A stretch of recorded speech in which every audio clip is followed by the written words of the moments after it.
Human Rights Commission na lenga ki asoiba chumthokpa maramna commission asi lengang na leihaningdrabra haina hangbaga loinana birena luchingba lengak asi fahange hairabadi miyamna criticize tawduna kana chaigadabani haina Manipur Human Rights Commission ki acting chairperson Khaidem manina phongdokre ngasi lamfelda leiba Manipur Human Rights Commission MHRC ki office ta paugi mifam ama pangthoktuna maduda commission asi ki acting chairperson Khaidem manina hai afaba lengak ama leihange hairabadi miyamna constructive suggestion pigadabani criticize kanna tawgadabani TV channel singda khana naina bada wa kana ngangbani haiba miyoi singda fagani pungani haiba wafom lenga ke maikaidegi chatharoidabani asigumba lengang na soirakpa matamda commission asina midyeng changduna chumthokpa maramna lengang na commission asi leihaningdrabra haibagi wafom thorakle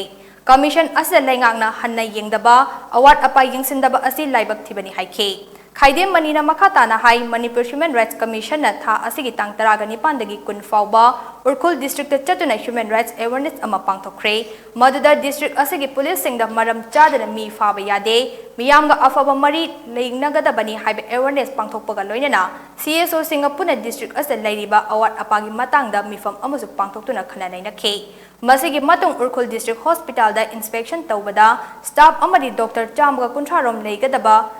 The Nimfu Rong Khaktamang Leiram K staff singi quarter matik chana Leiram Day hospital as a transfer Taurakhiba Singh joined Taudabagi report Thingna K Loina Urkul Higher Secondary School the Su Lairiba award a passing yang K Amaromda CSO Singna Fundorakpada Afaspa Asi Ching Amasung Tamdagi Puna Lautok Naba Haira K Masida State Government at District Area Lautok Naba Center at Taksin Gadabani Lengang na arapa mafam the transfer Habada joined Tauram Daba employees Singi Matakta action Logadabani Urkhul district ki award apa kaya asigi matangda state government da recommend amasu tharagani haike award da less debata yauba khana ngama aini de kamde na khalimi kana ngaya singdo apthana na kawlure sa lai thana na kawlure adu maine tawgun hairaga thadure i adigi matungda tawjela ro ya tana chi ma ihalaga adu photo state tawraga thagi bigo macho yam leire bako tarkar lebedi afaba saswanama lehenge bidem government cha afaba oinge chidi kanna chaiba kanna criticize toba aduna terdi afaba saswan se